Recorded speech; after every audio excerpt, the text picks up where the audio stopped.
국민감시단의 운영위원장인 최초로 PD께서 진행을 해주시겠습니다. 여러분 박수 한번 부탁드리겠습니다.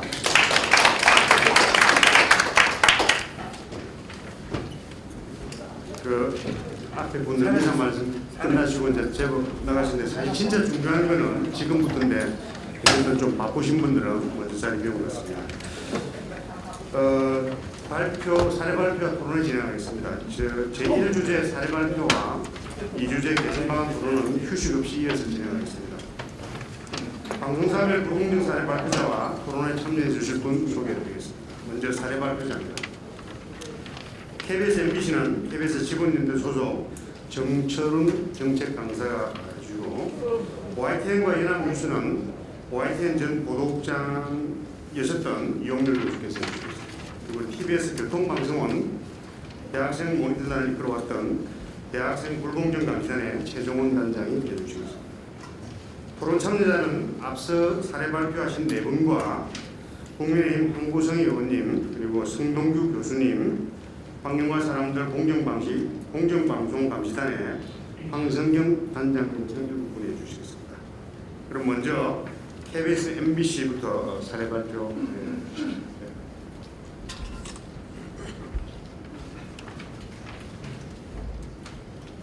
네, 안녕하십니까. 이 KBS하고 MBC의 불공정 편파 방송 사례를 발표하게 된 정철우입니다. 저는 지금 KBS 보도본부에서 근무하고 있고요. 직원연대 정책간사로 근무하고 있습니다. KBS 사례 먼저 말씀을 드리도록 하겠습니다. 저희가 작년 11월 1일부터 모니터링을 시작했고요. 대선 전날인 3월 8일까지 진행을 했습니다. KBS 뉴스9, 더 라이브 등 TV 프로그램 그리고 주진우 라이브, 최경영의 최강시사 등 라디오 프로그램을 대상으로 했는데 KBS에 이거 말고는 엄청 많습니다. 근데 저희가 뭐 인력이라든지 자원이 부족하기 때문에 대표적인 방송만 이제 모니터링을 한 거고요.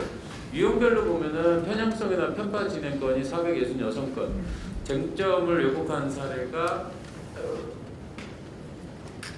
151건, 무비판적으로 정권 시각을 대변하거나 전달한 케이스가 33건, 그다음에 주관적 편견이나 자의적 해석을 늘어놓은 케이스가 227건, 비중이 균형이 맞지 않는 경우가 81건, 그리고 기타가 213건 등으로 해서 1171건의 그 사례를 저희가 이제 발견을 했고요.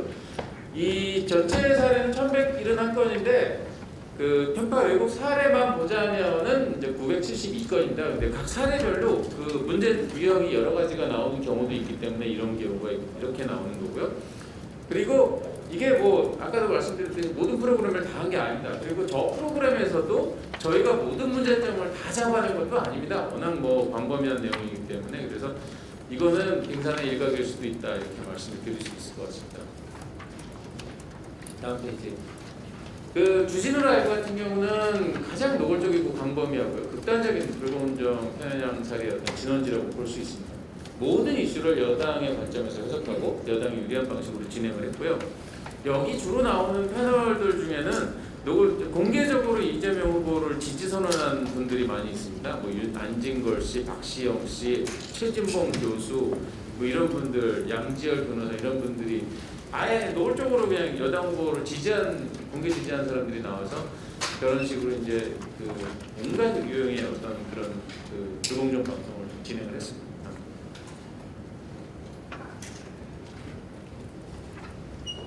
그다음에 최경영의 최강시사입니다. 주진우 라이브가 노골적으로 어떤 편향성을 보인다면은 최경영 최강시사는 좀 교묘한 방식으로 편향 사례가 많이 나오는 방송이죠. 그 매일 이슈 언박싱이라는 코너가 있는데 그날의 이슈를 이제 해설을 하는 그런 코너입니다. 여기에 고정적으로 나오는 패널이 노동당 정책위원인 김민아 씨 그리고 미디어 오늘의 민동기 씨가 나옵니다. 이분들이 모든 이슈를 좌파적인 어떤 세계관을 통해서 어떤 좌파적인 방식으로 해석을 하고 그다음에 모든 이슈를 왜곡해가지고 이제 하는 경우가 많고요. 특히나 이제 좌파적인 편견에 근거해서 야당 관계자의 발언이나 정책을 희화하고 조롱하고 비하하는 그런 경우도 적지 않게 발견이 되고 있습니다. KBS 뉴스능 9 같은 경우에는 겉으로 보기에는 기계적인 균형을 취하려는 흔적이 있습니다. 그렇지만은 용어의 선택이라든지 이슈의 해석 이런 측면에서 여당 편향성이 아주 지속적으로 발견이 된 프로그램이라고 할 수 있고요. 도이치모터스 주가 조작 의혹 관련해가지고 엄청난 오보를 한번 냈었죠. 그거에 하나의 전주가 됐었는데 대선 이틀 전에는 어떤 정치 공작, 선거 공작의 냄새가 아주浓하고 또 객관적 증거 이런 것들이 전혀 없는 그 김만배 녹취록을 대대적으로 보도를 했죠.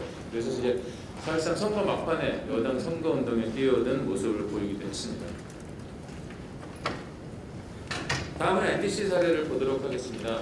MBC는 이제 올해 1월 2일부터 3월 8일까지 모니터링을 했고요. 그 대상 프로그램은 뉴스데스크 하나로 이제 한정을 했습니다. 그 단 하나의 프로그램이긴 하지만은 이제 편파 사례가 적진 않습니다. 편향성 편파 진행 97건, 그다음에 쟁점을 왜곡한 사례가 33건, 뭐 비중이 맞지 않는 그런 경우가 51건 등 총 191건이 발견이 됐습니다. 여당 후보에 적극적으로 봉사하는 프라임 왜곡이 아주 지속적으로 발견이 되죠. 인물론, 정권 교체론 이런 식으로 해서 여당이 유리한 프레임을 만들어 간다든지, 또 단일화 결렬 소식은 대서특별하고 단일화 성공은 또 뭐 야합이다 이렇게 흠집내는 그런 경우가 자주 보였습니다. 또 여당 후보의 불리한 기사들은 철저히 외면했습니다. 김혜경 이재명 후보 부인의 공무원 심부름이나 법인카드 이용 사건 보도라든지, 또 성남FC 수사 뭐 이런 내용들, 김만배 녹취록 같은 경우에는 끈질기게 보도했지만은 이재명 녹취록은 외면했죠. 그다음에 내부에서는 이재명이 좀 척자도 우리가 말할 수 없는 방송이 된 거냐 이런 한탄이 나오기도 했습니다. 뭐 이것뿐만 아니라 야당 후보 흠집내기에 아주 적극적으로 헌신을 했고요. 또 그 선거 전날 뭐 페미니스트 논란을 부각해가지고 아주 마지막 막판까지 그런 어떤 편향적인 모습을 보였습니다. 그 MBC에서 두 후보에 대해서 두 후보 부인과 관련해서 여러 논란이 있었습니다. 뭐 녹취록이라든지 그 형제 그 의전, 그다음에 법카 이용 사건 뭐 이런 부분에 대해서 그 MBC가 어떻게 보도했는지 그 내용을 한번 같이 보도록 하겠습니다.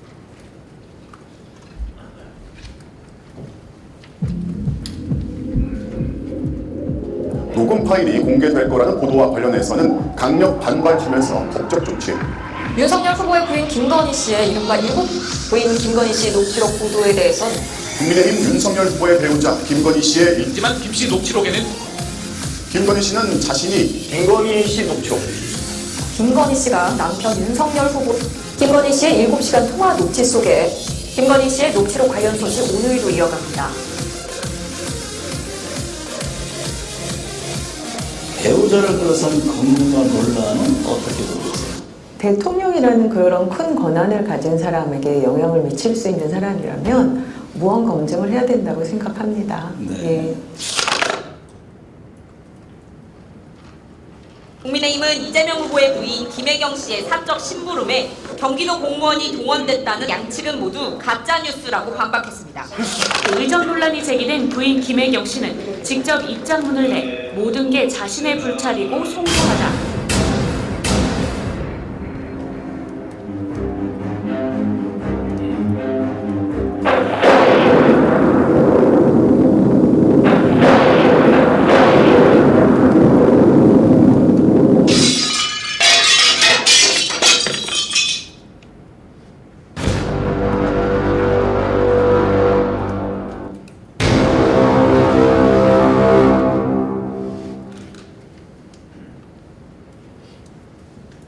참고로 그 MBC 같은 경우는 국민감시단에서 작년 12월 중순부터 주간 문제 프로그램에서 주간에 발생한 뉴스 시사 프로그램 중에서 가장 심각한 프로그램들을 선정하는 경우가 있었습니다.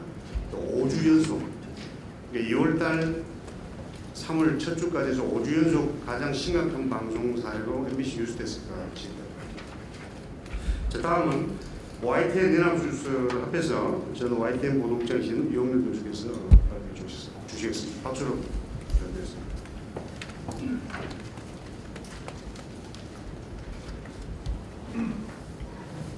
박수 한번 부탁드리겠습니다.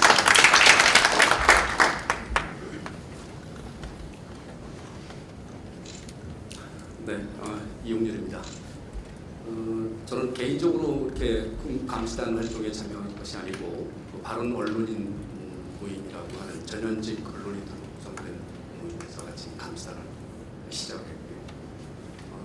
YTN하고 연합뉴스 전현직 언론인들, 그 대학생들 몇몇이서 100여일 동안 모니터를 했습니다. YTN은 이번 대선 보도에서 가장 편파 보도의 하나로 지적이 됐던 뉴스가 있는 저녁을 모니터했고, 라디오는 이동형의 뉴스 정면 승부 2개의 프로그램을 대상으로 했습니다.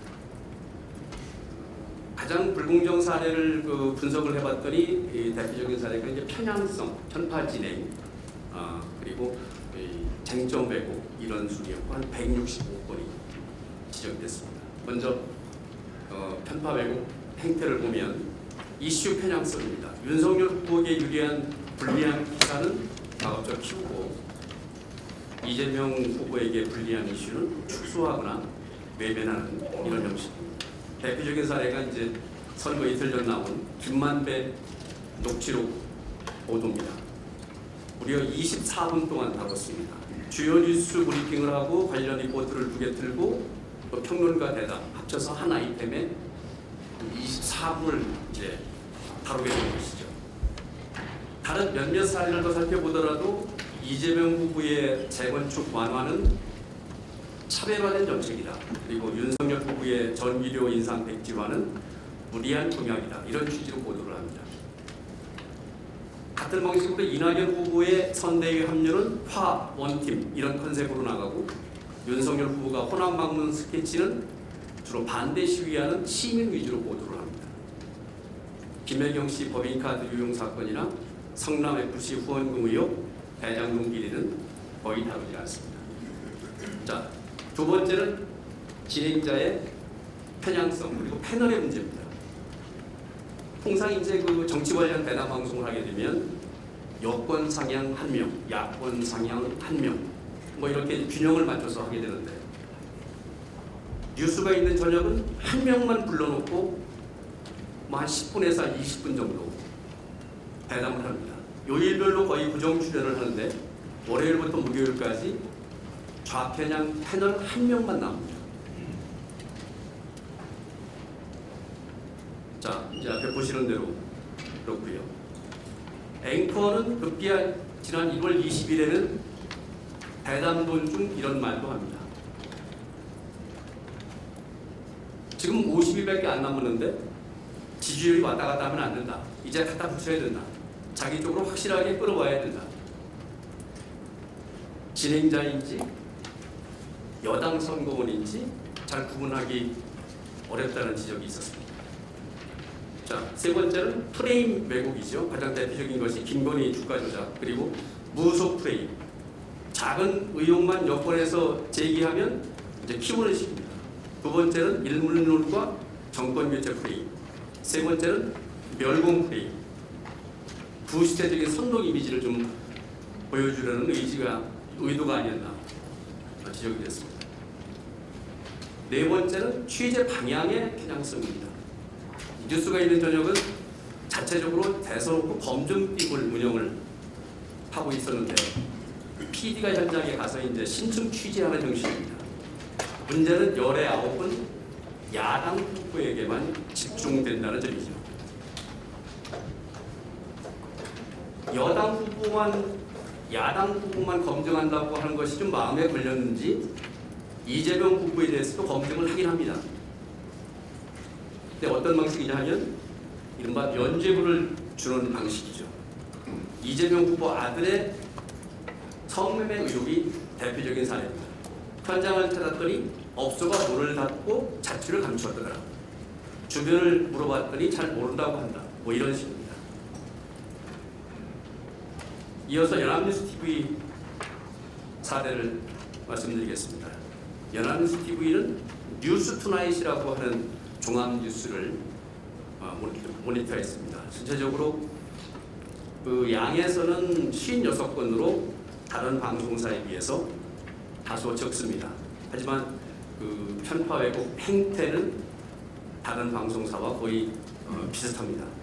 야당에 불리한 기사는 피우고 여당에 불리한 기사는 줄이는 그런 식입니다.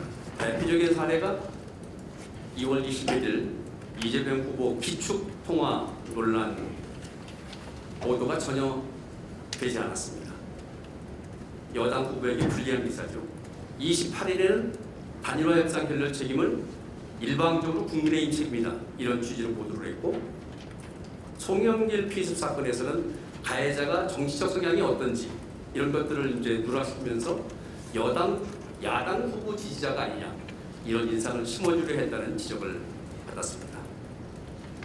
자, YTN과 연합뉴스TV 모니터 사례를 말씀드렸고요. 이어서 그 멸공, 선제 타격과 관련해서 YTN과 KBS의 불공정 사례 영상 풍자로 구성했습니다. 함께 보시죠.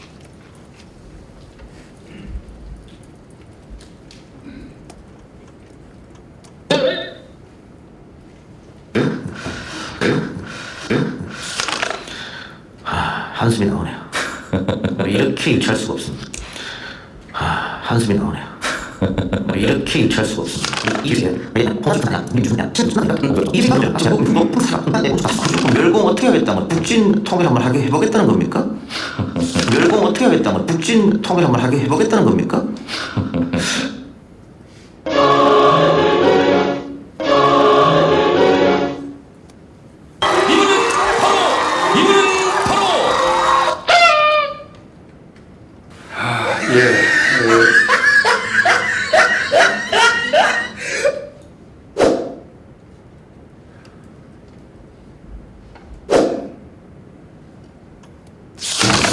네, 북한이 핵미사일을 진짜 발사할 것 같으면 우리가 먼저 공격한다. 선제 타격이라고 하는데요. 만약에 핵무기 쌓일 것 같다고 해서 섣불리 선제 타격하고 나면 북한은 당연히 전쟁 선언하고 그 전쟁은 전면전이 될 확률이 높다는 겁니다. 이 뭔 개소리야!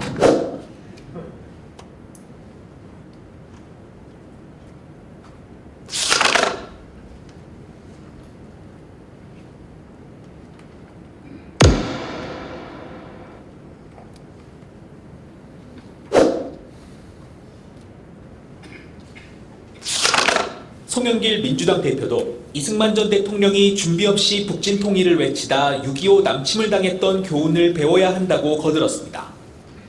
국민의힘은 북한이 주장하던 남침 유도설과 무엇이 다르냐며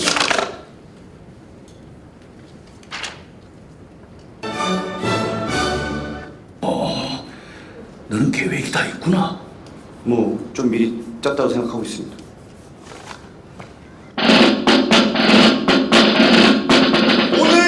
주제가 뭐요? 한국전쟁이요. 북한 공산군이 남침을 해서 일어난 전쟁이라 이거요. 알겠어? 선생님, 저 질문 있어요. 뭐요? 이 북한에서 쳐들어온 거잖아요. 그럼. 그러면 북침 아니에요? 맞네.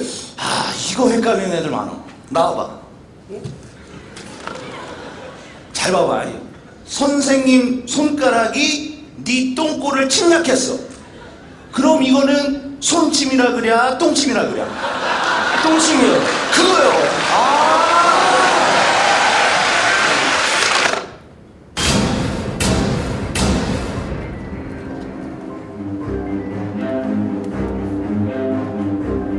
이게 조금 풍자식으로 했는데요. 이 YTN 아까 MBC가 그 지난 100일 동안 가장 심각한 주간 프로그램을 많이 꼽혔다 그러지 않습니까? 두 번째로 제일 많이 꼽혔던 프로그램이 YTN 뉴스가 있습니다.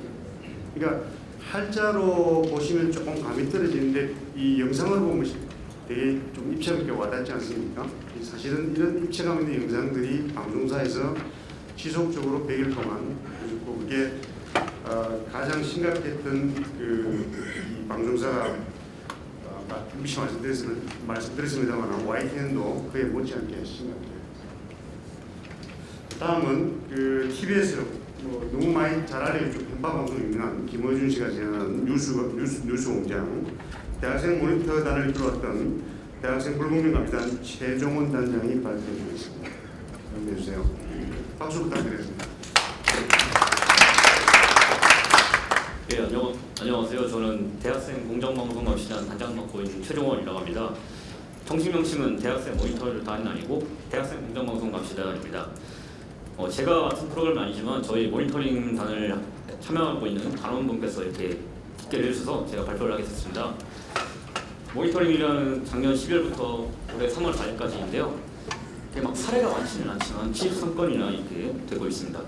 구체적으로 편파 진행 25건, 쟁점 왜곡 2건, 무부인 부적 정권 시각 1건, 주관적 평권 자의적 해석 26건, 이슈 편향 100건, 기타 15건 포함하면 73건이 있습니다.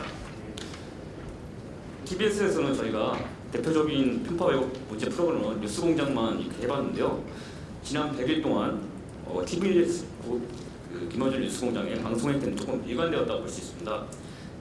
아까 말씀드렸듯이 여당 후보는 문제 제기에 이렇게 좀 축소한 반면에 문제 제기에 이렇게 이런 반면에 야당 유력 후보 가족 문제에 대해서는 집요하게 의혹 확대하는 모습을 보였습니다. 가령 이재명 후보의 대장동 일가 부인 김혜경 씨의 공무원 상대 합책이나 법인카드 유형은 축소 외면하고 해명에 치중한 반면 윤석열 후보와 부인 김건희 씨 구속 논란과 주가 조작 등의 문제는 명확한 근거 없이 추측을 토대로 마구 이렇게 의혹을 확대하고 재생산했습니다. 특정 사례를 보면요. 지난 1월 19일에 김지현 최고위원이 나와서 있었는데 이재명 후보의 형수 녹취록에 대해서 이렇게 좀 이욕적이를 하자 김지현 진행자가 김 의원은 그럴 때 가만히 있으시겠냐며 이재명 후보의 욕설을 이해하고 정당화하는 발언을 했습니다. 나아가 여기서 어떻게 또 했냐면 여기서 김 의원은 여기서 더 했을 거예요. 평상시 성격을 볼 때는 말로 안 넘어갔을 거라고 봅니다. 이제 그만하시죠. 충분히 장사하셨어요. 충분히 장사하셨고 많이 알리실 거라고 말하며 김재원 의원의 발언을 중단시켰습니다. 이런 최고위원회 이재명 후보의 욕설 문제 제기에 대해 충분히 장사했다는 표현은 공영방송 진행자의 변호로서 이해될 수 없는 표현이었습니다. 다음은 유력 야당 후보에 대한 편파적인 비난 사례인데요. 지난 2월 17일부터 18일까지 국민의힘 입장을 대변한 출연자는 배제하고 편향적 출연자를 섭외하여 더불어민주당 김민걸 의원이 출연했죠. 김 의원은 북한 행사에 문재인 대통령 이름이 걸려있던 것은 행사 주최 측에서 도용한 것인데 윤석열 후보나 김건희 씨 이름이 걸려있는 것은 건진법사와의 커넥션을 의심하며 이렇게 말했는데 이렇게 명확한 근거 없이 이렇게 말했음에도 진행자는 아무런 제지를 하지 않고 오히려 동조하는 모습을 보였습니다. 아울러 진행자는 이재명 후보의 무적인 캠프 관여, 대장동일, 거짓말 논란, 부부 법인카드 논란 등 많은 문제에 대해서는 언급 없이 명확한 근거 제기 없이 건진법사와 김건희 씨가 중요한 관계라고 봐야 되는 거예요. 당연히 둘이 함께 알고 지냈을 확률이 상당히 높다라는 추측성 발언을 남발했습니다. 공정성과 형평성을 지켜야 하는 진행자에 대해 부적절한 발언이 아닐 수 없습니다. 여기에 김어준 씨는 사실 이재명 후보를 공개해 주시나 선언한 그런 공영방송인데 공영방송 진행자로서 이건 부적절한 이런 조치임에도 법정 대접까지 이렇게 받게 돼서 이렇게 이런 사태에 직면하게 됐습니다. 결국 지난 100일간 보여준 김어준 진행자의 수많은 여당 편파적인 발언은 공영방송 진행자가 아니라 여당의 단언은 다름없다. 즉각 하차시켜야 한다는 국민적 반발을 불러일으켰습니다. 마지막으로 김어준의 뉴스공장의 왜곡 사례를 좀 풍자스럽게 꾸며봤습니다. 함께 봤으면 좋겠습니다. 감사합니다.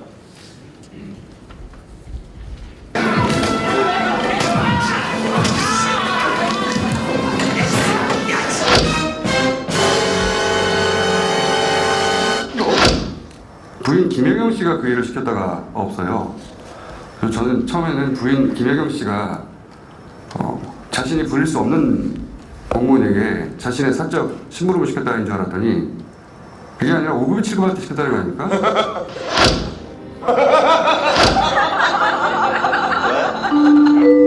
자, 사모님이 초밥을 올려달라고 했다. 자, 사모님이 초밥을 올려달라고 했다. 샐러드 3개, 초밥, 회덮밥, 내일 준비해라 라는 식의 대화가 오고 갔습니다. 이 새끼한테 입만 벌리면 거짓말이 자동으로 나와. 그런 시간대를 벗어난 때 개인 카드로 결제한 다음에 일단 나중에 법인카드로 대체했다 이런 의혹이거든요. 근데 법인카드, 개인카드, 법인카드 취소, 법인카드 결제 시간이 딱 붙어 있어요. 지금 제시된 전표를 보면 앞뒤가 안 맞잖아요.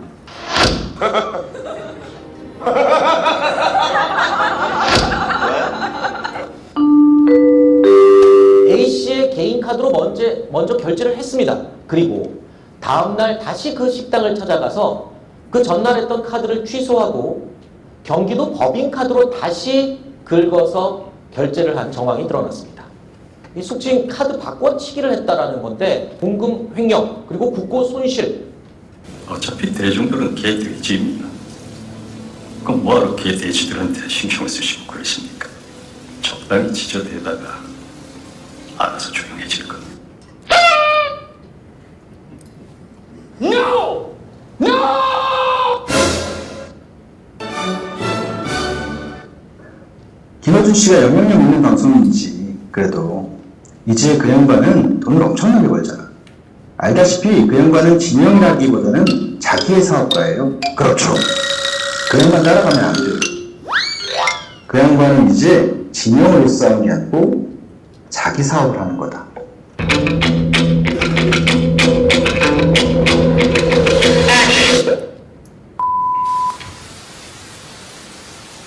밥은 먹고 다니냐?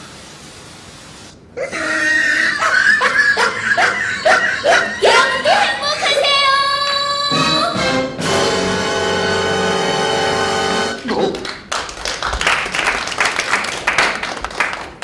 하도 심각하고 이러다 보니까 이 짜증, 분노 뭐 이런 게 나니까 우리 약간 지금 영상 제작 누구와 제작을 공부하시는 우리 장주희 그 대관장께서 하셨는데 하도 분노가 많으니까 풍자하는 걸 조금 만들어 줬습니다.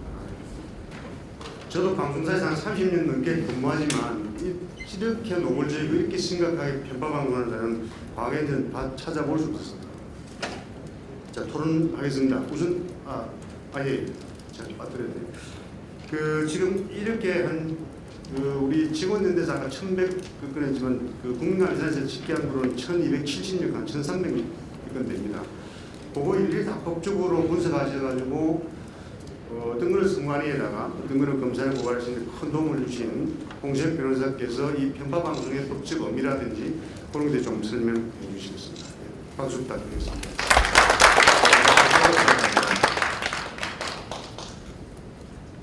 네, 그동안에 계속 저희가 이제 그 1,300여 건에 이르는 편파 왜곡 방송에 대해서 지금 모니터링을 했습니다. 그리고 이제 편파 왜곡 방송이라고 일반적으로 말을 하고 언론의 공정보도 의무에 위반됐다라고 이렇게 많이들 설명을 하고 말을 하고 있습니다. 그러면 이런 편파 왜곡 방송, 이런 편파 왜곡 보도가 과연 법적으로 어떠한 판단을 받게 되고 그리고 법적으로 어떤 규율을 받게 되는지에 대해서 먼저 간략히 설명드리고 그에 따라서 저희가 모니터링한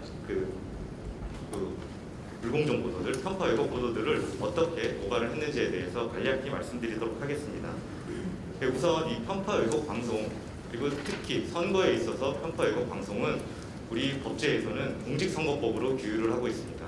우선 첫 번째로 공직선거법 8조에서 언론의 공정보도 의무, 특히 선거방송에 있어서의 공정보도 의무에 대해서 규정을 하고 있고요.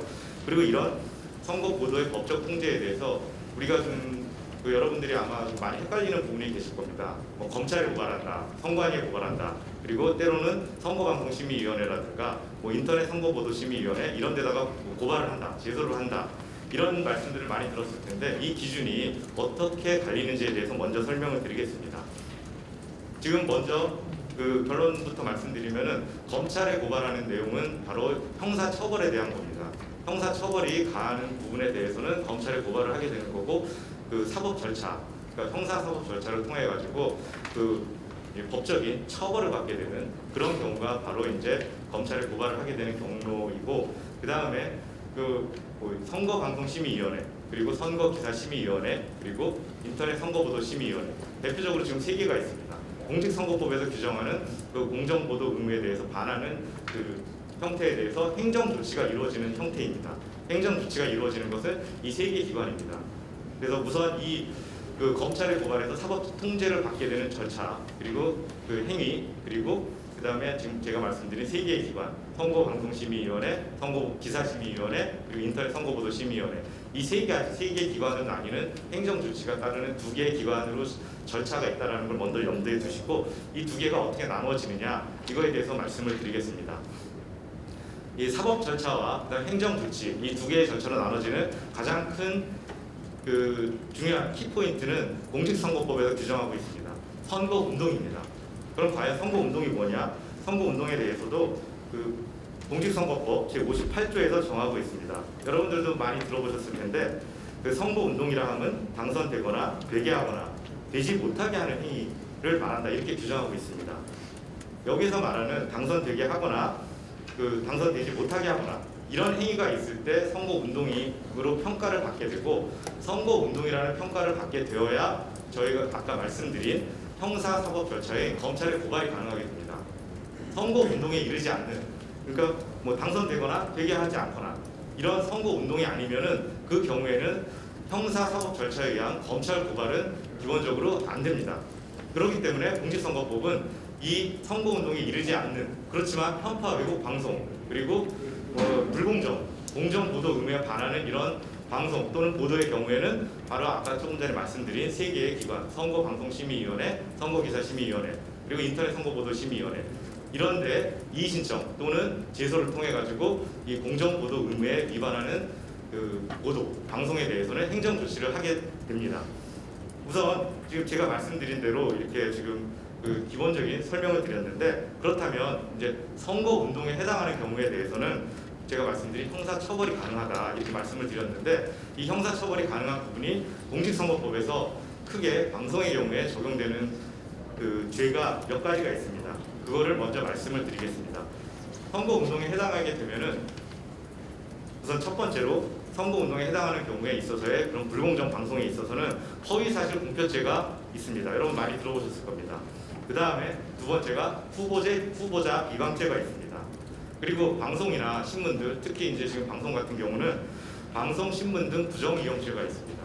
이 방송, 신문, 시설이나 이런 보도, 이런 프로그램들을 이용을 해서 그런 선거 운동을 하게 되는 경우에는 방송, 신문 등 부정 이용죄에 해당하게 되고 그 다음에 여러분들 아마 또 많이 들어보셨을 텐데 사전 선거 운동죄 그 정식 명칭은 선거 운동 기간 위반죄입니다. 이 사전 선거 운동죄라고 여러분들 많이 아실 텐데 이런 선거 운동에 이르게 되는 이런 편파 왜곡 보도가 만약에 선거 운동 기간 금년에는 이제 금년 대선의 경우에는 2월 15일이었습니다. 2월 15일 전에 이루어졌을 때는 이 경우는 사전 선거 운동죄로 또 처벌이 가능합니다.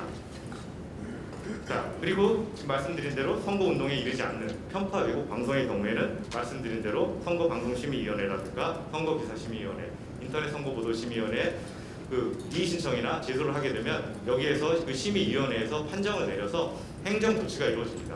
예를 들어서 뭐 정정보도문, 선거기사심의위원회 같은 경우는 정정보도문 게재까지도 가능합니다. 정정보도문을 하거나 아니면 반론보도 그런 것들은 선거기사심의위원회에서 이루어지고 선방위의 경우에는 주의 경고 이런 행정 조치가 내려지는데 이런 선방위에서 그 행정 조치가 쌓이게 되면 나중에 그 방송 허가 그 방송위에서 이제 방송 허가 그 제허가 그거를 내주게 되는데 그때 여기에 이 그 주의 조치라든가 이런 행정 조치가 그 큰 영향을 미치게 됩니다. 그리고 인터넷 선거보도심의위원회 경우에는 바로 굉장히 빠르게 즉각적으로 그런 주의, 경고, 그리고 경고문 게재 이런 등의 행정 조치가 이루어져서 이런 편파 왜곡 방송, 불공정 방송에 대해서 즉각적인 조치가 이루어지게 됩니다.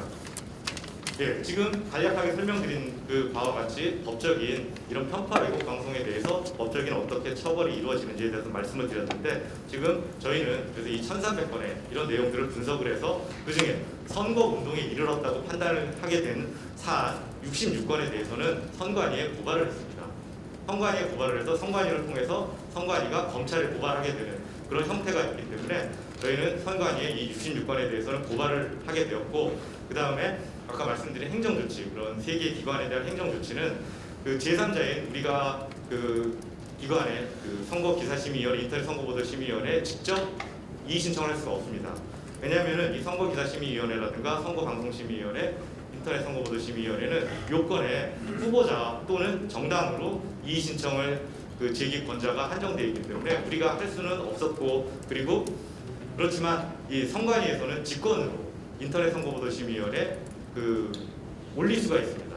그러면 심의위원회에서 직권을 올린 사항에 대해서는 판단을 할 수 있기 때문에 우리는 선관위에 이 66건을 제외한 1200건에 대해서는 선관위에 그 민원을 제기한 거죠. 민원을 제기를 해서 이 선관위에서 판단을 해서 이거를 세 개의 행정 심의기관의 직권으로 올려서 판단을 요청을 했습니다. 그래서 이 총 1,300건에 대해서 우리는 전부 66건은 행정 사법 고발을 하게 된 거고, 그리고 나머지 1,200건에 대해서는 행정 조치를 요청을 하는 민원을 제기했습니다. 그리고 또 하나, 이번에 KBS에서 굉장히 어떻게 보면은 좀 이렇게 사실관계를 파악을 안 하고 도이치모터스 사건이죠. 도이치모터스 사건에 대해서 허위사실을 어떻게 보면은 이거는 좀 명명백백한 허위사실 보도를 한 경우가 있었습니다. 이 경우는 지금 언론중재위원회에서도 정정보도 정정보도가 이제 요구가 이루어졌고, 그리고 저희는 이 건에 대해서도 허위사실 공표죄, 그리고 그다음에 아까 말씀드린 방송시설 부정 이용죄, 그리고 이거는 또 사전 선거 운동 선거 운동 기간 전이어가지고 사전 선거 운동까지 해서 지금 이 KBS의 경우에는 우리가 검찰 고발도 또 진행을 했습니다.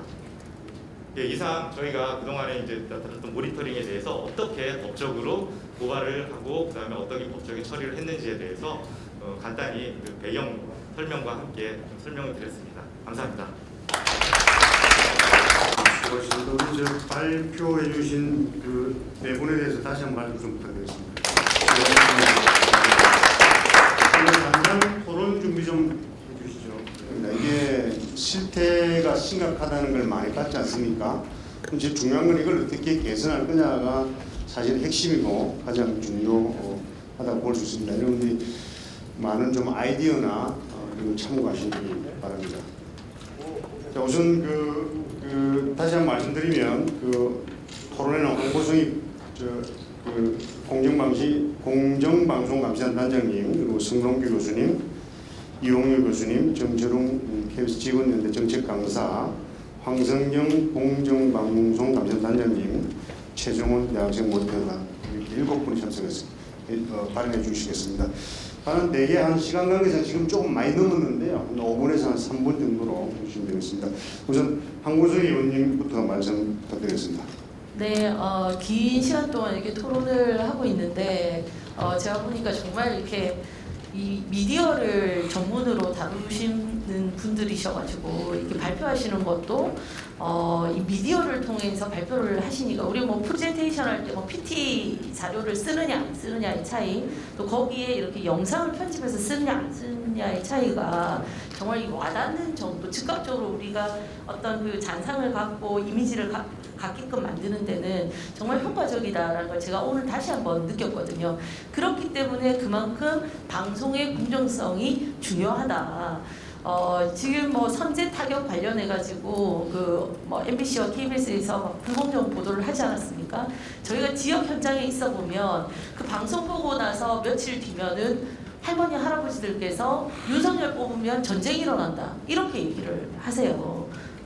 그리고 저희가 김혜경 씨와 김건희 여사 그 보도 같은 경우도 이 언론에서 다룰 때 시간적으로 굉장히 김건희 씨 관련 녹취록은 한 30분 정도 이렇게 방송에 할애를 하면 김혜경 씨 같은 경우는 정말 짧게 이렇게 다루거나 안 다루거나 그것이 불법 의전임에도 불구하고 과잉 의전인 것처럼 이렇게 축소해서 얘기를 하거나, 또 이재명 후보의 그 형수 욕설 같은 경우는 동영상이 엄청 많이 돌지 않았습니까? 이런 거는 방송에 나갈 때 거의 다루지도 않았지만 다루더라도 한 30초 이렇게 방송을 했습니다.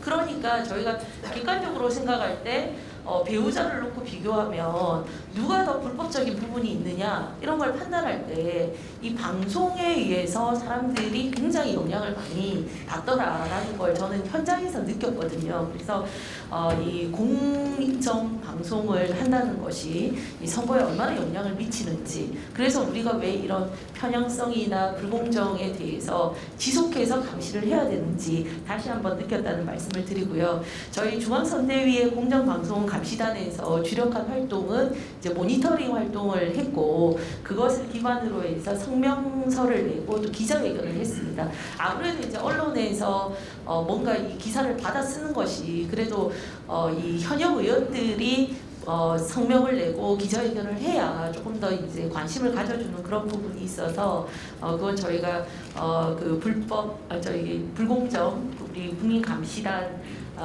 함께 이렇게 좀 공조를 해서 했다는 말씀을 드리고, 저희는 또 모니터링한 결과를 가지고 뭐 방송 영상을 만들기보다는 카드 뉴스 같은 것들을 제작해서 각종 카톡방이라든지 SNS 상에서 국민들께 이 실상을 좀 알리는 그런 역할을 했다는 말씀을 드리고요. 그리고 아까 홍세욱 변호사님께서 불공정 방송 국민감시단에서도 활동을 하셨지만 저희 저희 공정방송감시단에 또 법률 지원 단장을 하시면서 지원을 하셨기 때문에 말씀처럼 선관위 고발 66건 그리고 인터넷 선거보도심의위원회, 선거방송심의위원회, 선거기사심의위원회 같은 곳에 그 각종 제소를 통해서 이것이 누군가가 보고 있다라는 경종을 울리고 이것이 쌓여가지고 나중에 이제 방송 심사할 때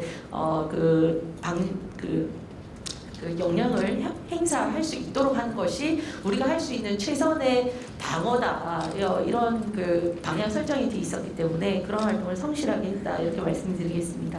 그리고 아까 이제 각종 언론사별로 문제가 있었던 거에 대해서 지적을 하셨는데 거기서 조금 빠진 거 제가 말씀을 드리면 MBC 같은 경우에는 100분 토론하지 않습니까? 각종 토론 방송에 패널들이 나올 때 좌 성향 확실한 사람 그리고 중도에 계신 분을 섭외하지 저희 쪽을 확실하게 대변하실 분들을 섭외하지 않았다, 이런 부분 좀 지적하고 싶고요. 그리고 말씀처럼 보도를 함에 있어서 우리 후보의 어떤 잘못된 부분을 훨씬 방송 시간을 많이 할애하고 또 이 자막 같은 걸 뽑을 때 정말 뭐 50대 7 이 정도로 우리 후보의 어떤 리스크 부분을 더 강조했다, 이런 것들을 좀 지적하고 싶고요. 그다음에 YTN은 뭐 유이저와 이동영의 뉴스 정면 승부가 가장 문제였는데 대선 끝나고 나서 이동영 씨는 방송에서 하차가 됐습니다. 그것도 저희가 이제 지속적으로 모니터링하면서 잘못된 것을 지적한 성과라고 저는 생각이 되고, 특히 YTN은 여론조사 왜곡 방송을 많이 했거든요. 그래서 그러니까 여론조사를 하면 여러 개 기관에서 4%에서 최대 9%까지 이렇게 차이가 남에도 불구하고 그 중에서 가장 박빙인 0.5% 차이 나는 거, 이런 것만 부각시켜서 보도를 했기 때문에 그것이 국민들에게 저희는 굉장히 영향을 끼쳤다, 이렇게 보고 있고요. 심지어는 대선 방송 이제 당선 발표 날 대선 방송 준비하는 과정을 자기들이 사전에 영상을 만들어서 보도하는 과정에서 이재명 후보가 당선됐다라는 현수막 이 각종 이 채널 사인들, 이런 것들이 방송에 나가게끔 해서 저희는 이 YTN에서는 실수라고 하지만 그것이 분명히 다분히 의도성을 가진 국민들에게 그걸 뇌리에 은연중에 심어주고자 하는 그런 의도가 있지 않았나 하는 지적을 했고, 방송사에서도 사과를 한 것으로 알고 있습니다. TBS 편파 보도 같은 경우는 이제 대표적인 인물이 김호준 씨와 주진우 씨 아니겠습니까? 여기서 가장 문제가 가짜 뉴스를 끊임없이 이제 생산한다는 것이죠. 그래서 김어준 뉴스 공장에서 김건희 씨 전시회에 무속인이 와가지고 축사를 했다 이랬는데 전혀 사실과 다른 얘기들을 계속 지속적으로 방송을 했다라는 지적을 하고 싶고요. 연합뉴스 TV 같은 경우는 기자들이 이렇게 방송을 할 때 노트북을 펴놓지 않습니까? 노트북에 파란색 스티커를 언론사에서 붙이라고 했다는 거예요. 이게 뭐냐면 이제 이번 21대 대선 이런 걸 알리는 스티커인데 그 색깔이 파란색이어서 기자들도 이거 너무 특정 정당의 색깔 아니냐라고 함에도 불구하고 붙이라고 했다는 겁니다. 그래서 이런 것들이 알게 모르게 의사 결정을 하는 이 각 방송사의 방송인들이 이 지나치게 편향됨으로 해서 나오는 아주 바람직하지 못한 결과였다, 저희는 이렇게 보고요. 결과적으로 이제 오늘 저희가 급하게 이런 행사를 하다 보니까 자료집을 못 만들었습니다. 근데 다시 이런 것들이 반복돼서는 안 된다는 의미에서 저희가 자료를 잘 취합해서 백서를 빠른 시일 내에 만들고 또 여기에 함께해 주신 분들과 공유하겠다는 말씀을 드리고 그다음에 아까 우리가 그 각종 제재 신청을 했던 선거방송심의위원회 또 선거기사심의위원회, 인터넷 선거보도심의위원회 같은 그 기관들이 그나마 특히나 이제 선거방송심의위원회 같은 경우는 선거 전 60일 전부터 또 선거 후 30일 이후까지 이렇게 설치되는 법정심의위원회인데 저희가 많은 부분을 제소했지만 경고 정도 나와야 되는 건에서도 그냥 문제 없음으로 나온다든지 아니면은 공고 처리를 한 사례들이 많습니다. 그래서 처벌 자체가 너무 솜방망이 처벌이고 그것이 친여 방송과 방송인들에 대해서 제대로 모니터링하는 이유가 뭔지를 저희가 심도 깊게 좀 봐야 되고 인원 구성하는 것부터 좀 더 중립적으로 구성이 될 수 있도록 저희가 그 제안을 좀 드리겠다는 말씀을 드리고 또 심의가 제대로 되지 않도록 하기 위해서는 제대로 된 심의 가이드가 있어야 되는데 이것들도 이번 기회에 저희 과방위 차원에서 잘 살펴서 제대로 된 기준을 가지고 제대로 심의할 수 있는 그런 시스템 개선을 하겠다는 말씀을 드리겠습니다. 네, 이상입니다. 이 실태 부분에 말씀 길어졌던 것은 아직도 그 대선 과정에서 벌어졌던 불공정성에 대한 심각성 이런 것에 대한 어떤 감정적 불편함이 황 의원님 말이고도 다른 국민들도 마찬가지겠지만 그런 것들이 많이 남아있었던 탓 아닌가 싶습니다.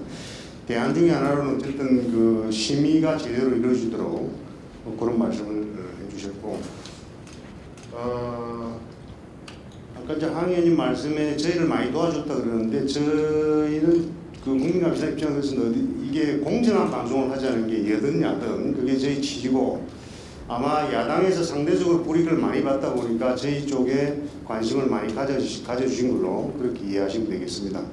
저희는 기본적으로 좌든 우든 예를 들면 진중권 교수가 되든 권경의 참여연대 그 활동하시던 분이 되든지 간에 공정하지 않은 것, 정의롭지 않은 것에 대한 문제 제기와 적극적 활동 이거는 어느 쪽도 다 같이 할 수 있습니다. 지금 그렇게 보시면 이해하신 것 같고요. 다음은 성동규 교수님인데 마이크를 넘기겠습니다. 좀 시간 준수 좀 부탁드리겠습니다. 네, 지금 황보승 의원님 말씀 들어보니까 이제 당 차원에서도 어쨌든 언론에 대한 감시를 많이 하셨습니다만 궁극적으로 앞서 이제 발표를 들었습니다만 결국 시민단체인 불공정방송 국민감시단의 역할이 굉장히 이제 컸었다는 것을 오늘 이 자리에서 제가 새삼 느꼈습니다.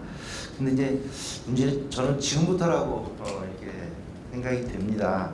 아시는 것처럼 그 직선제에 의한 이제 대선이 1987년도에 시작이 됐기 때문에 35년이 지났습니다만 그때부터 이 불공정 논쟁은 계속 되어 왔고요. 그 과정에서 소위 이제 진보 진영을 대표하는 다양한 형태의 이제 언론 관련되는 시민 단체들이 만들어지기 이제 시작했지 않습니까? 그리고 이번에 이제 당선인께서도 얘기를 했던 언론 노조에 관련되는 부분들뿐만이 아니고 언개연이라든지 민원연이라든지 이런 진보적 단체에서는 그동안 불공정 이슈에 대해서 지속적인 모니터링을 해왔는데 과연 보수 영역에서 균형적으로 이러한 역할을 하는 그런 단체나 자발적인 그런 모임이 얼마나 되느냐 아마 중과 부족일 수밖에 없다고 봅니다. 그런 의미에서 언론이라는 것이 가장 중요한 것이 객관성이나 이제 불편 부당성을 우리가 이제 얘기를 한다고 하면 보수 영역에서도 이번을 계기로 해가지고 좀 더 체계화된 그런 불공정 감시, 특히 공영방송에 대한 감시를 본격적으로 해야 된다는 그런 측면에서 우리 최 PD께서도 이제 말씀하셨던 일종의 이제 대안으로서 저는 일종의 가칭이긴 합니다만 언론 미디어 정상위원회 이런 것들을 만들어서 지금까지 모니터 자료집도 제대로 정리를 좀 하고 그 기록들을 분석함으로 인해서 더 이상 이런 논쟁들이 향후에 좀 벌어지지 않게끔 이제 해야 될 시기가 충분히 지났다라는 말씀을 드리고 싶고요. 또 그와 더불어서 좀 더 체계화된 그런 언론 관련 시민 단체가 좀 정립이 되지 않느냐, 이제 그런 말씀을 드리고 싶습니다. 그리고 저도 뭐 개인적으로는 이번 대선에서 미디어 정책 특별위원회라고 하는 위원회 이제 위원장을 맡아서 언론과 미디어에 관련되는 이제 정책을 공약으로서 만들어내는 그런 과정에 참여를 했었습니다. 그 과정에서 가장 핵심적인 아젠다 중에 하나가 바로 이 언론, 특히 이제 공영방송과 관련되는 이슈였었습니다. 근데 사실 여러분들께서도 이제 아신지 모르겠습니다만 대표적으로 우리가 이제 공영방송하면 영국의 이제 BBC를 떠올릴 수 있는데 이 그 현재 그 영국의 총리인 보리슨 총리께서 2028년도부터는 더 이상 이제 수신료를 받지 않겠다라고 하는 선언을 했습니다. 물론 약간 BBC와의 개인적인 불편함이 그 기저에 깔려있긴 합니다만 굉장히 큰 의미가 있는 그런 선언입니다. 사실 그런데 우리나라는 기본적으로 방송을 전체로 이렇게 묶어놨을 뿐이지 공영방송과 민영방송에 대한 분리조차도 지금 제대로 되어 있지 않기 때문에 과연 이런 이슈가 생겼을 때 정확하게 책임을 어떻게 물어야 되느냐에 대한 법적 근거도 명확치 않기 때문에 차제 윤석열 정부 들어서는 우선적으로 다양한 그 방송에 관련되는 법률들을 재정비해서 공영방송 영역을 특화시켜야 된다고 저는 이렇게 생각이 됩니다. 이러한 공영방송에 대한 특화를 통해서 이제 더 이상 여야, 야는 늘 바뀔 수 있는 부분이기 때문에 언론과 공영방송의 정치적인 중립성, 독립성을 좀 보장해서 좀 국민을 위한 그런 공영방송으로서 복무할 수 있는 그런 환경 역시도 만들어주는 것이 윤석열 정부가 먼저 매듭을 풀어야 될 중요한 시대적 정신이라고 저는 이렇게 생각이 됩니다. 그렇기 때문에 이런 법률적 개정안은 오늘 앞서서 축사를 해주셨던 또 여기 옆자리에 계신 우리 황보승 위원님께서 적극적으로 나서서 하셔야 될 그러한 굉장히 중요한 사회적 역할, 책무라고 저는 이렇게 생각이 되기 때문에 그 부분을 간곡히 요청드리는 바입니다. 네, 이상입니다. 다음으로 이용렬 백스태 교수님 마이크 넘기겠습니다. 앞서서 두 분 말씀 내용은 좀 중복을 피하고 간략하게 말씀을 드리겠습니다. 공정성을 위협하는 그 요인을 뽑는다면 과거에는 주로 이제 정치 권력 또 자본 권력이었다고 하면 지금은 당연히 이제 노조의 그 압력일 것입니다. 대한민국 공영언론은 뭐 경영진 차장부터 밑에 하부까지 사실상 언론 노조가 장악을 했다 이렇게 해도 과언이 아니겠죠. 그런데 정치 권력이라 또 자본 권력으로부터의 그 압력이라고 하는 것은 시간이 걸리지만 외형적으로 이렇게 드러나게 됩니다. 근데 노조로부터의 압력은 어찌 보면 노조는 스스로의 자율적으로 한다 이런 형식을 띠기 때문에 잘 드러나지도 않고 그래서 해법도 참 쉽지 않은 것이 현실입니다. 자, 어떻게 해야 될까요? 그래서 저는 시기적으로 보면 새로운 정부가 이제 탄생하면서 또 여러 곳에서 이제 공영 언론을 어떻게 할 것인가 이런 개혁의 목소리가 많은데 자칫 그 정부가 주도하는 방식의 언론 개혁보다는 건전한 그 어떤 노조 또 시민단체 이 두 세력이 이 힘을 합쳐서 이 공영 언론의 문제점을 제기하는 오늘 같은 이런 장이 되겠죠. 이런 것들을 먼저 하는 것이 중요하다고 봅니다. 그래서 이제 그 앞서 발표한 그 편파 왜곡 사례라든지 또 인사 전행 사례 이런 것들도 있다고 하면 이런 걸 알리는 대국민 홍보가 좋을 테고 성동규 교수님이 아까 말씀하신 미디어 정상화위원회는 어떤 성격이 될지 모르겠지만 어쨌든 그 시민단체하고 어떤 건전한 사내 노조 이 세력이 힘을 합쳐서 대국민 홍보에 우선 나서는 것이 중요하다고 보고 그 과정에서 당사자 책임자에 대해서는 분명 책임을 좀 물어야 된다고 생각합니다. 그런 다음에는 공영방송이 이렇게 많은 것이 왜 필요하냐 이 질문이 많이 나오는데 여기에 대한 답을 좀 찾아야 된다고 봅니다. 국민의 세금으로 운영되거나 아니면 공적 자금으로 운영되는 만들어진 공영방송을 이대로 놔둘 것인가? 여러 가지 이유가 있지만 공영방송이 이렇게 된 데는 어떤 독점적인 집이라는 것이 있습니다. 공영방송 자체가 독점적인 집이지. 그 속에서 경영에 대한 걱정이 민간 방송사보다 훨씬 적기 때문에 노조가 더 강력해지고 또 정권은 5년이고 사장은 5년이고 노조는 길다. 이 생각에서 이제 강력한 노조가 계속 이어지지 않나. 자, 정리한다면 이제 우리 주제가 공영언론 어떻게 바뀌어야 되는가 한다면 저는 그 어떤 그 전 경영진 하에서 벌어진 편파 왜곡 사례에 대한 대국민 홍보 여기에 대한 책임을 묻는 여기 이 단계 그리고 공영방송의 수를 줄여서 그것이 뭐 단계적이 됐든 어떻게 됐든 그 어떤 다양화 지배구조의 다양화 이런 것들을 가는 그림을 그려야 되지 않겠나 이렇게 생각합니다. 이상입니다. 감사합니다. 교수님 발언은 어쨌든 뭐 여러 가지 해석이나 논란을 이룰 수 있고 그런 맛이 좀 심도 깊은 검토나 이 아이들이 필요한 바로 보입니다. 주로 하셨던 말씀이 이 편파 방송에 대한 적극적으로 알리는 거 그리고 책을 묻는 조치 그다음 공영 방송 축소 숫자가 너무 많은 거 아니냐 이런 말씀해 주셨는데 이거는 다 뭐냐면 정부 주도가 아니라 민간이 여론을 만들고 주도하는 방식 그 시민사회단체나 방송 관련사 조직들이 이런 얘기를 해주셨습니다. 그 다음은 정철웅 KBS 직원연대 정책간사입니다. 예, 저희가 이번에 모니터링단을 운영을 한 이유가 바로 이제 공영방송을 어떻게 변해야 되느냐, 뭐 이거하고도 관련이 있다고 봅니다.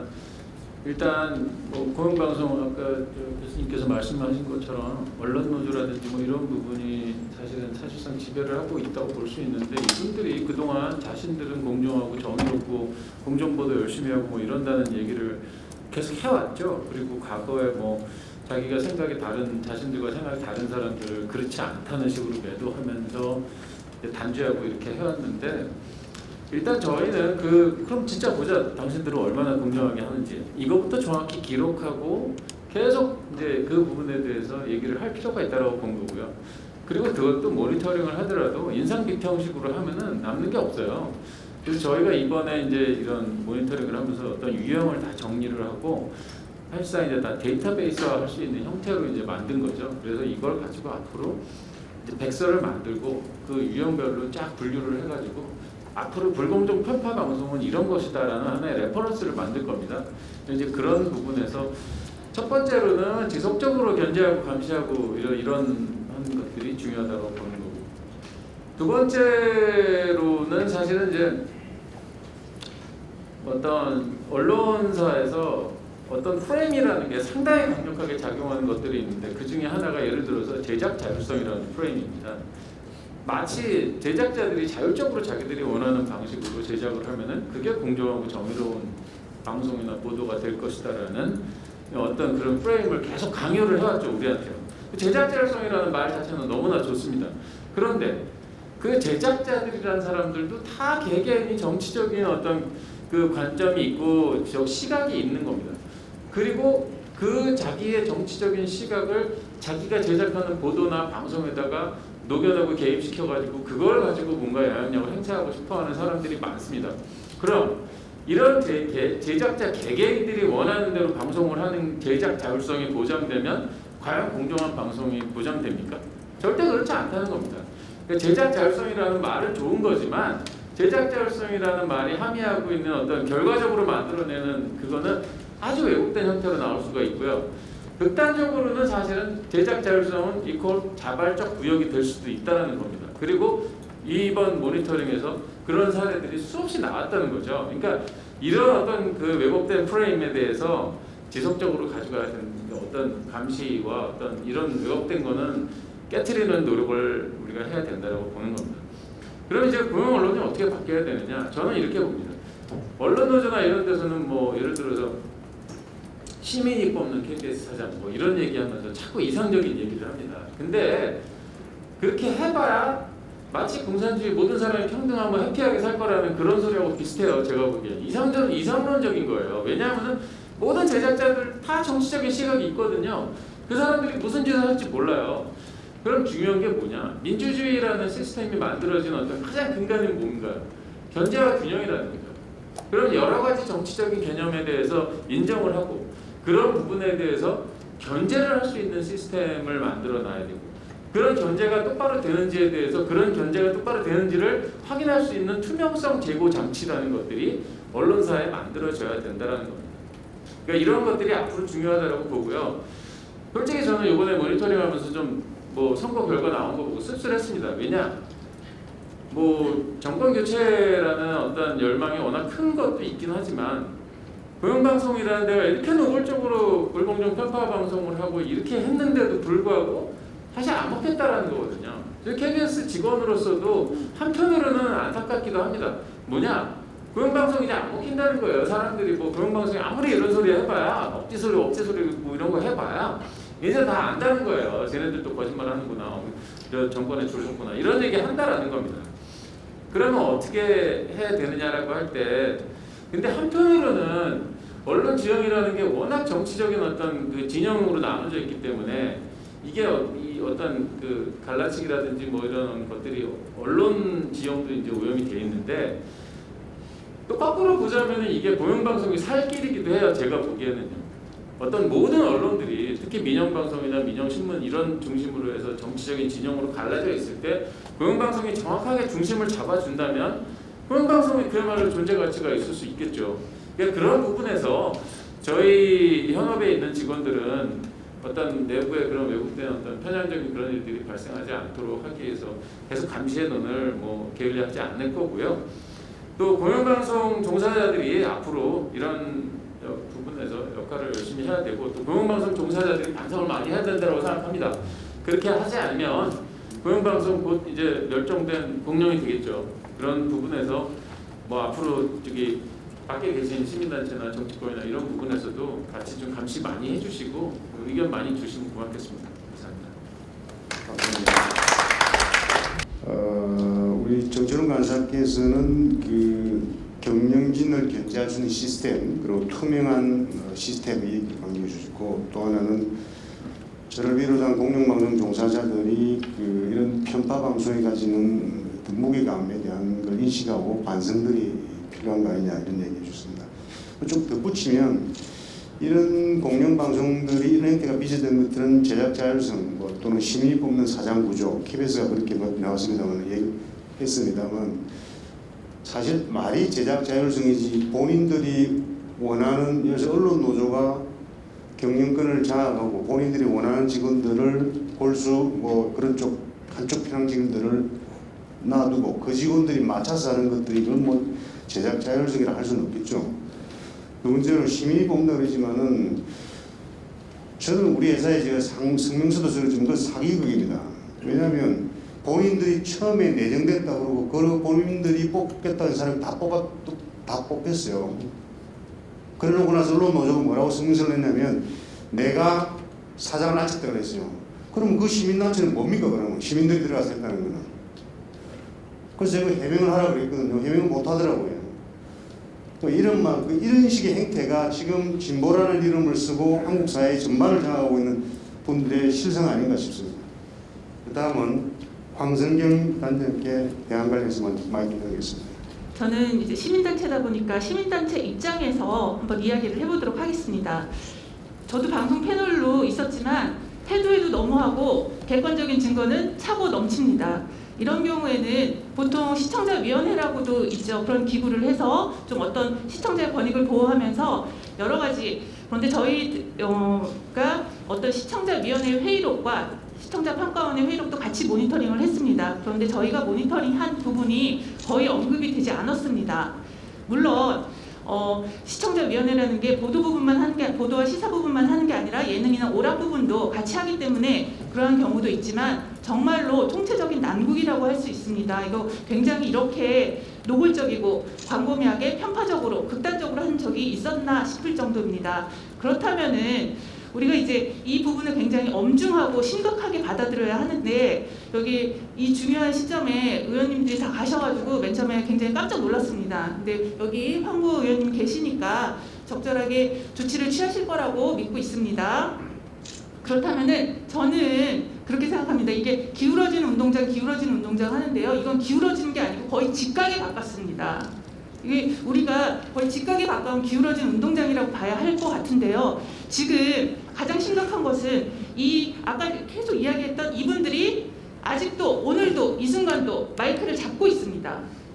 이 부분에 대해서 우리가 이제 대통령이 바뀔 것이고 그렇기 때문에 굉장히 화기애애한 분위기고 그렇지만 오늘 이 순간에도 왜곡된 방송, 편파된 방송은 계속 지속될 확률이 있다는 것입니다. 이거 굉장히 엄중하게 우리가 지켜봐야 되고요. 그러기 위해서는 저는 가장 먼저 돼야 되는 것이 책임자 처벌이라고 생각합니다.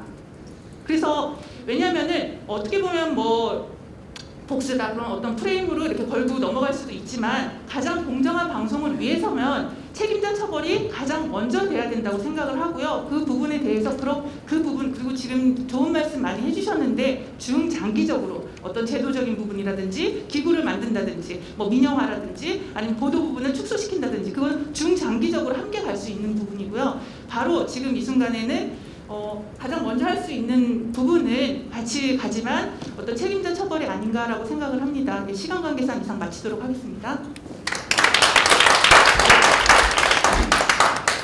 두 가지 강조해 준다. 하나는 이게 기울어진 운동장이 아니고 아예 직각인 90도.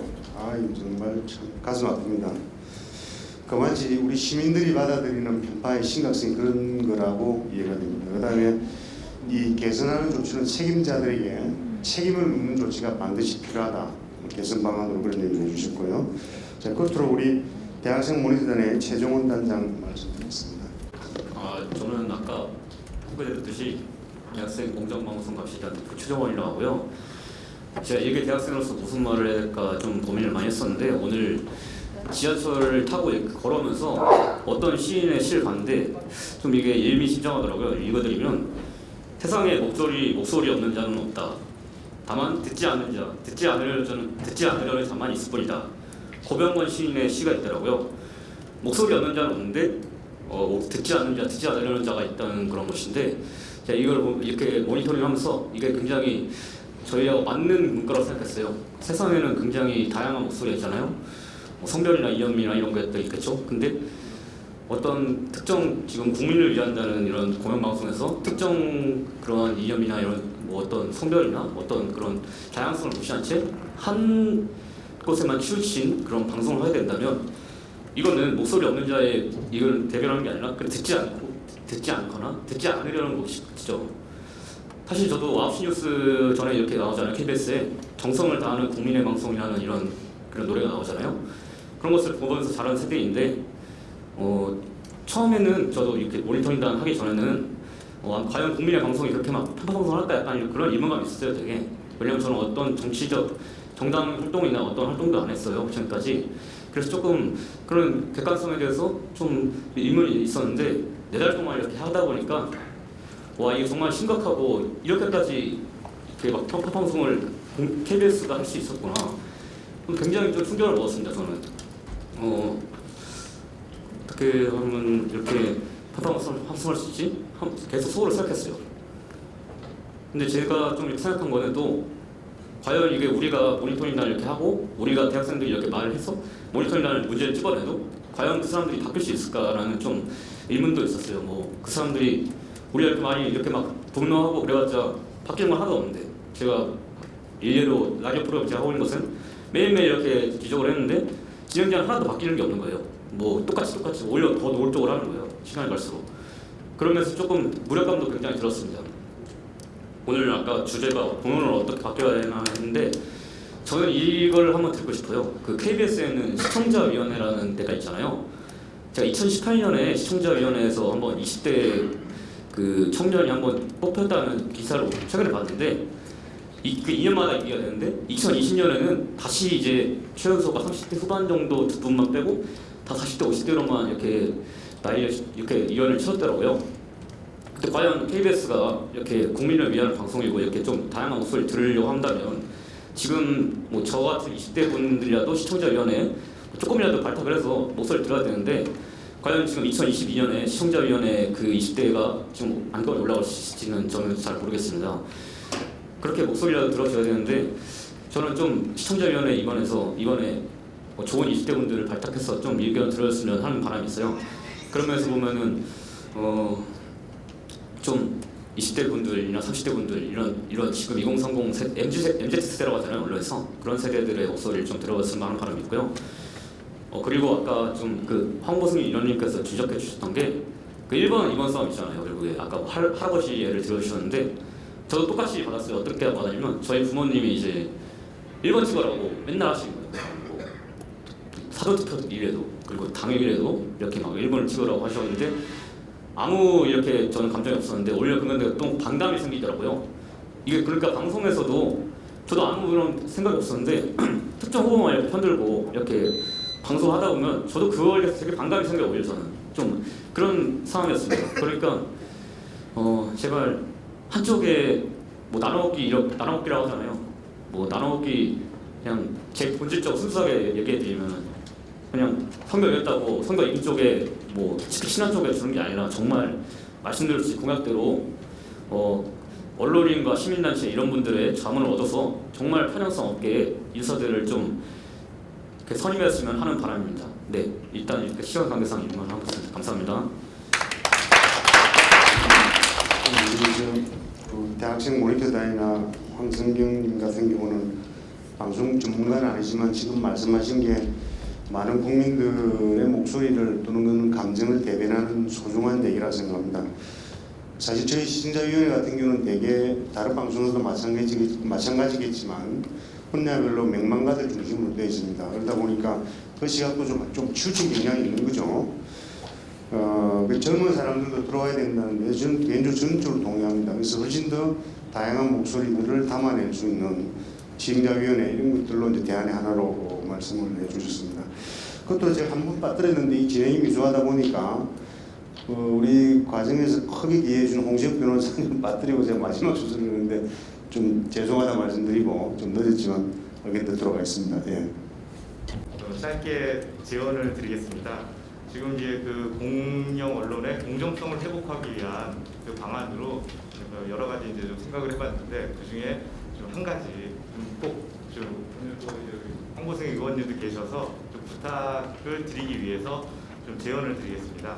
우선 아까 말씀드린 대로 이 행정 조치를 내리는 이 불공정 편파 왜곡 방송에 대해서 행정 조치를 내리는 3개의 기관이 있는데 아까 의원님도 말씀하셨지만 선방위에서 이건 경고가 나와야 되는데도 불구하고 주의라든가 뭐 이 정도밖에 안 나오는 이런 사태가 왜 벌어졌느냐. 이게 지금 뭐 기울어진 운동장, 언론이 기울어진 운동장이라고 그러는데 사실 이런 그 선거방송심의위원회, 뭐 인터넷 선거보도심의위원회 이런 구성 자체도 지금 기울어진 운동장입니다.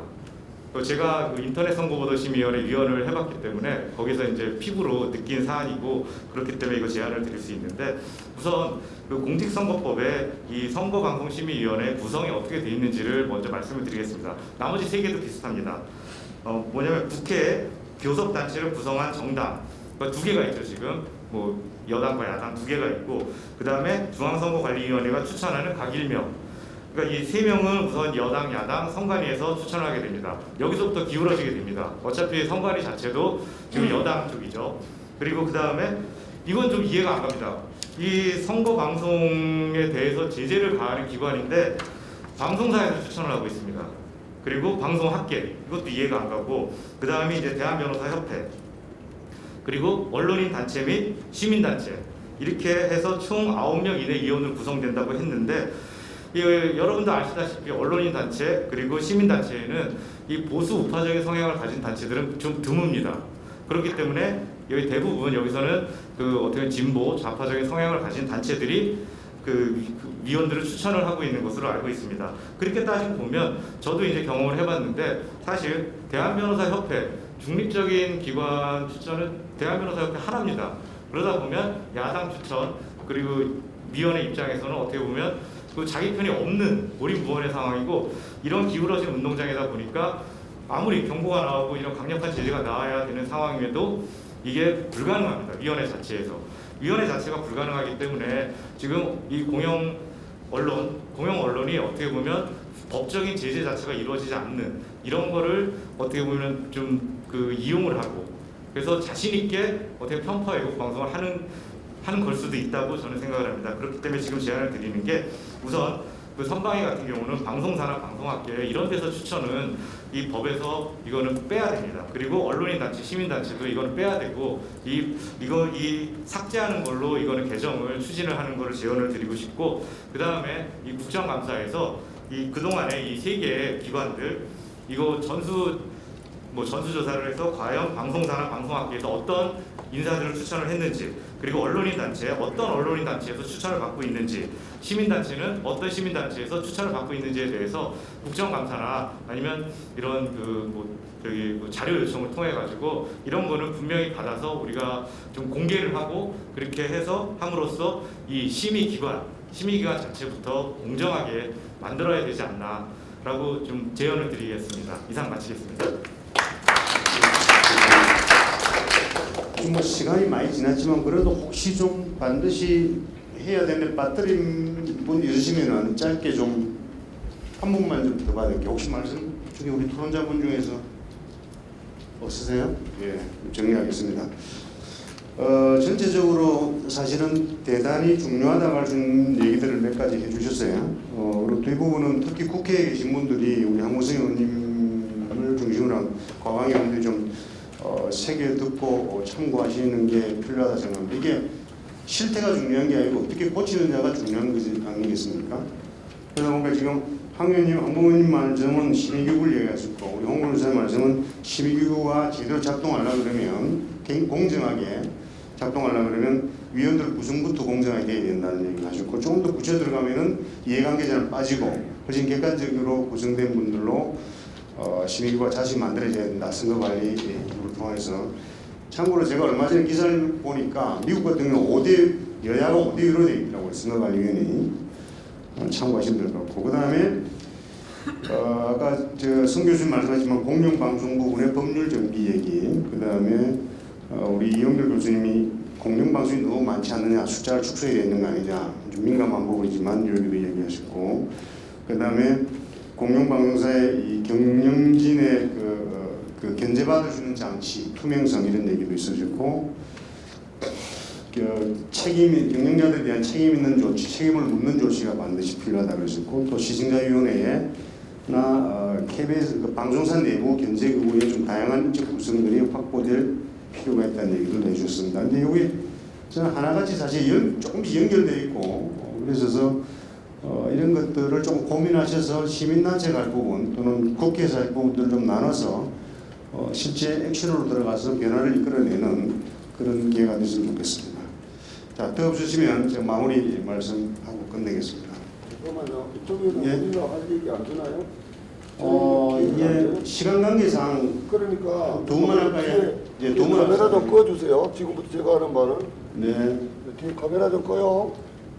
제가 안 하면은 얘기를 안 하면은 껐어요. 좀 꺼주세요. 네. 나중에 꺼달라 그랬어요. 그 방송 나가면 안 됩니다. 예, 플로어에서 여기 계신 분 시간 관계상 또 두 분만 듣겠습니다. 네. 저희 환경단체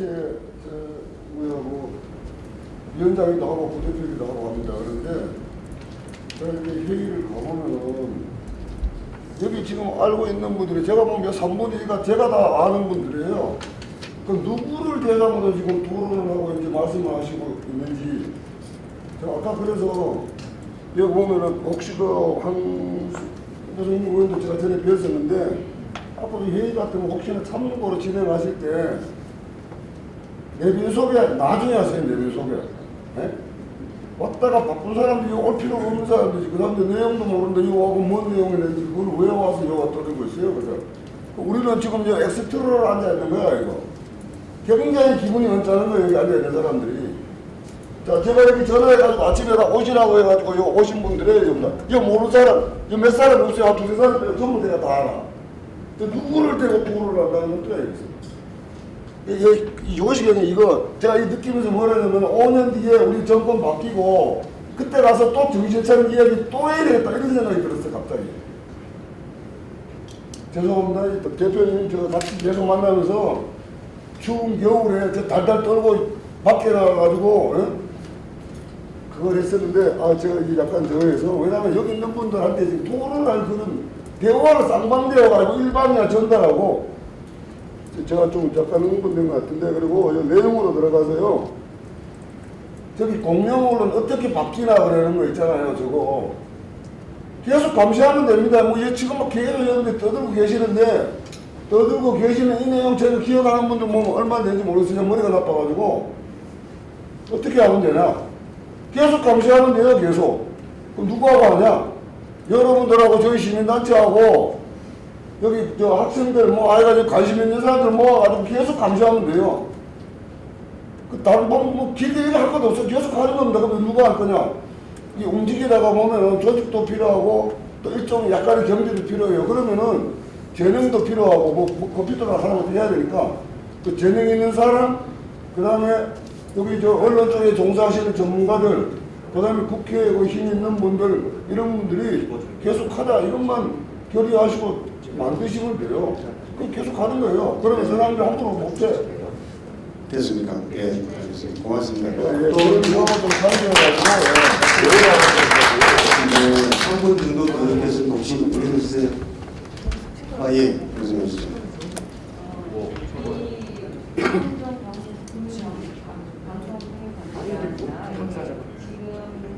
선거 기간에만 발생할 게 아니라 계속 얘기하고 있지만 시민단 여기도 의원들을 우선부터 공정해야 된다고 말씀하셨는데 지금 계시는 분들을 다시 조직을 개편할 수 있는 방안이 있으신지 아니면 지금 뭐 노조도 힘이 세고 국민 시민단체 감시단이 이제 중요한 역할을 저희가 해야 된다고 다 말씀들을 하셔요.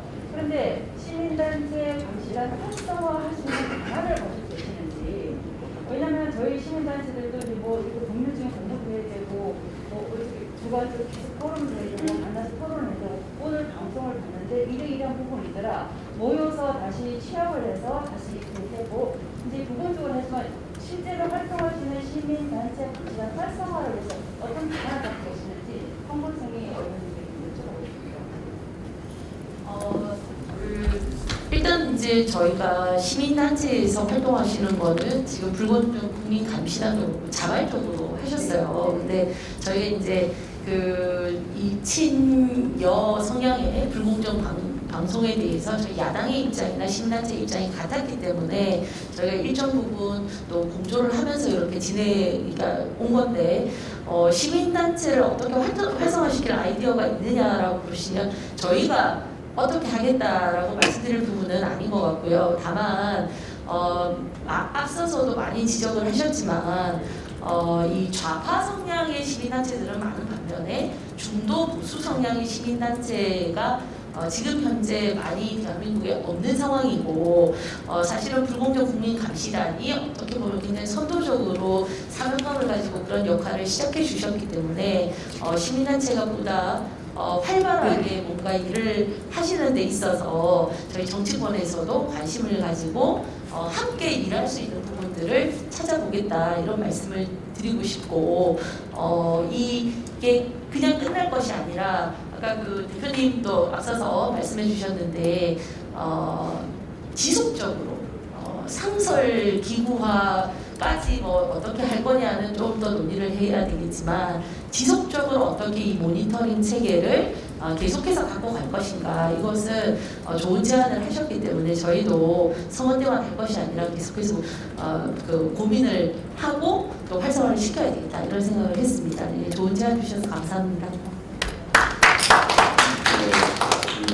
정리하겠습니다. 아까 지금 앞에 말씀하신 분, 뒤에 말씀하신 분 똑같은 거는 지속성 얘기 있잖아요. 지속성에 대해서 저희가 좀 고민하고 있었는데 원칙은 계속 있어야 되겠다는 거고, 두 번째는 어떻게 보면 좀 고민해서 여러분들이 의견을 나누고 있는 단계에서 아직은 소개할 만한 단계는 아직 아닙니다.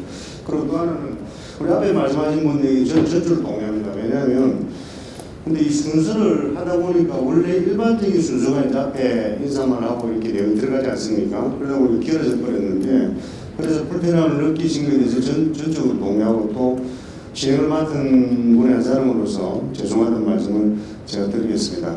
사실은 끝까지 앉아서 지켜주는 게 좋죠. 근데 뭐 일정도 없으시고 그러니까 순서는 원래 우리 일반적인 순서로 했는데 이제 있는 분들이 또 빠지고 그러시다 보니까 그런 불편함들이 드는 것 같습니다. 라고 말씀드리고요.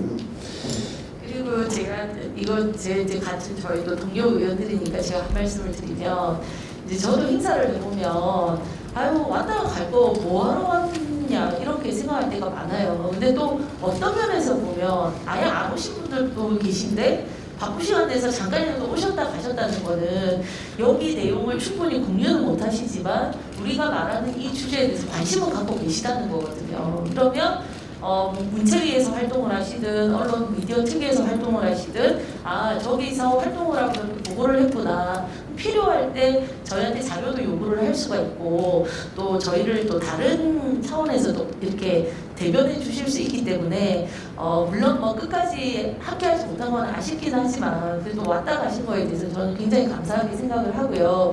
또 그 오늘 뭐 오셔서 뭐 인사말만 하고 가셨지만 그 오셨던 분들이 사실은 이 불공정 언론 문제에 대해서 상임위에서 굉장히 관심을 갖고 많은 지적을 하셨던 분들입니다. 그러니까 그건 조금 감안을 해주시고, 제가 생각할 때 오늘 인사말들이 너무 많아가지고 저도 처음에 좀 줄여야 된다 그랬는데 뭐 그런 부분, 또 실질적으로 시민단체 활동하시면서 역할을 하셨던 분들께서 또 목소리를 좀 더 내시고 발언하실 기회를 가지셔야 했다, 뭐 이런 부분에 대해서는 저희도 반성을 하도록 하겠습니다. 고맙습니다.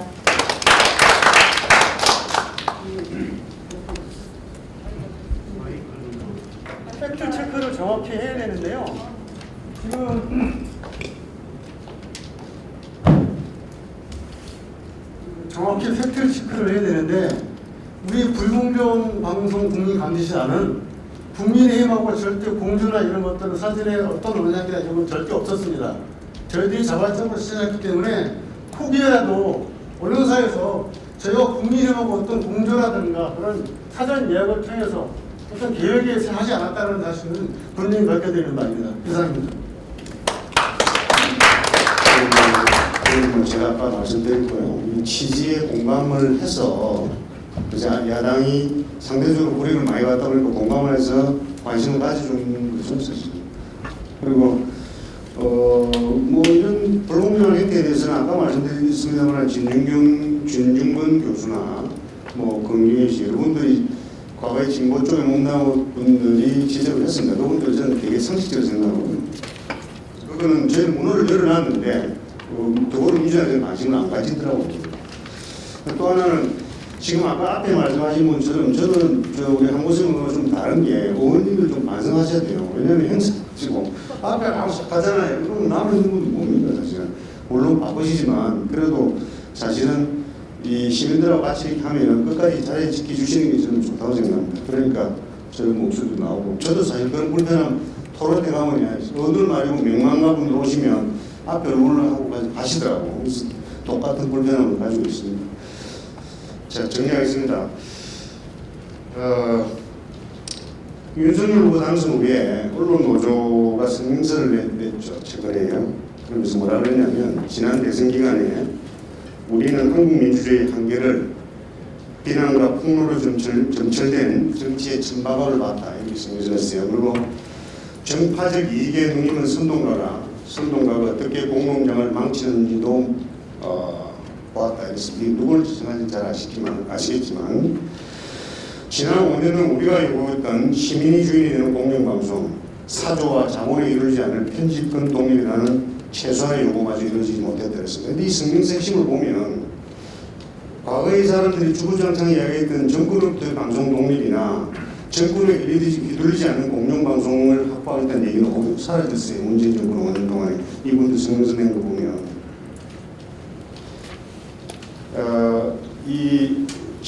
그간 특히 작년 총선과 이런 대선에서 언론노조 출신들이 5대 공영방송사의 경영권을 완벽하게 장악하기에 공사 정권 시절을 뛰어넘는 정권 편향 방송의 그 해와성을 당하는 이 부분에 대한 반성은 전혀 찾아볼 수 없습니다. 이분들 계속 몇 차례는 성명서 보면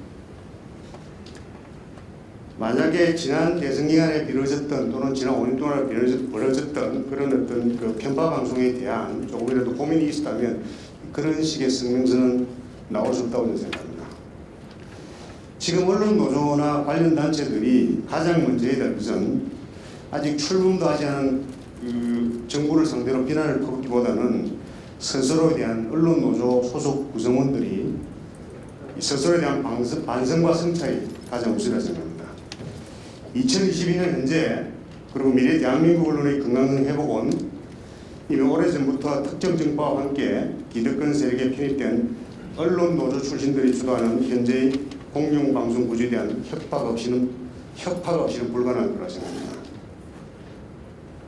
앞서 말씀드렸지만 이들의 왜곡된 언론관에서 비롯되는 편파 방송은 국민 참정권에 대한 도전이며 대한민국 민주주의를 위협하는 측면에서 바른 상식과 정의를 가진 건강한 언론 시민 세력들이 반드시 협파해낼 과제라고 생각합니다.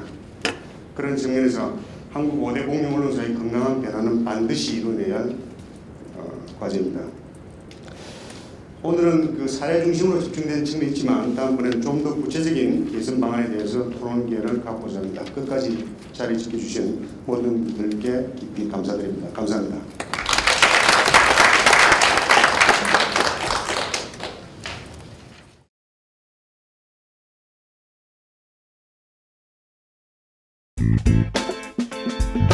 you